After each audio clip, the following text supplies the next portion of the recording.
दरवर्षी आम्ही गणतंत्र दिवस साजरा करतो, दरवर्षी आम्ही प्रजातंत्र दिवस साजरा करतो, लोकशाही आली असं आम्ही म्हणतो।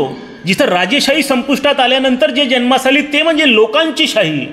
प्रजातंत्र म्हणजे प्रजेच्या तंत्रावर चालणारा देश, गणतंत्र म्हणजे समूहाच्या तंत्राने चालणारा देश।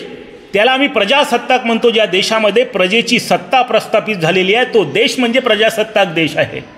आणि या देशामध्ये लोक मालक झाले। Public is head on the government and government is the servant of the public. परंतु जनतेला मालक झाल्याचा अनुभव कधी घेता आलाय का? तो घेता आला निवडणुकीच्या पहिल्या रात्री।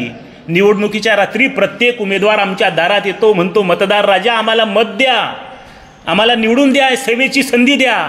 एकदा तुमचं मत मिळालं की 5 वर्ष तो पुन्हा निवडून आलेला उमेदवार तुम्हाला पुन्हा काही भेटायला येत नाही। म्हणून या देशाचा राजा नेत्यांचे उंबरटे झिजवायला जातो, परंतु नेता काही त्याला 5 वर्ष सेवा करायला मिळत नाही। आणि म्हणून आज आम्हाला जो मतदानाचा हक्क दिलेला आहे, हा मतदानाचा हक्क आतापर्यंत आम्ही जातीच्या नावावर दिला, जातीचा माणूस पाहून मत दिलं असेल। आतापर्यंत आम्ही धर्माचा माणूस पाहून मत दिलं असेल। एखादा माणूस आमच्या घरच्या लग्नाला आला, आमच्या तेरवीला आला, आमच्या कुटुंबाच्या कार्यक्रमाला आला म्हणून आम्ही मतदान दिलं असेल। कोणीतरी मंदिर बांधून दिलं एखादं म्हणून मतदान दिलं असेल। परंतु यापुढे मतदान देताना धर्मासाठी, जातीसाठी मतदान न देता आज तुमच्या मुलांच्या भविष्यासाठी मत आपल्याला देता आलं पाहिजे। आमच्या मुलाचं भविष्य काय असावं?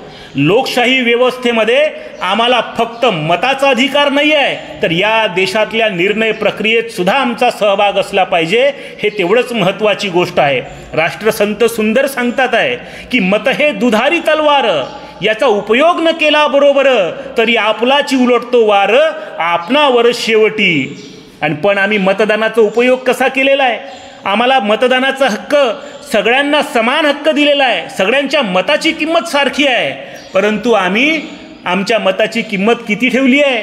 500 रुपयाच्या नोटीसाठी आम्ही आमचं मतदान विकतो, मटणाच्या जेवणासाठी आम्ही आमचं मतदान विकतो, ब्लाऊजच्या पिसासाठी महिला आपल्या मतदान विकतात।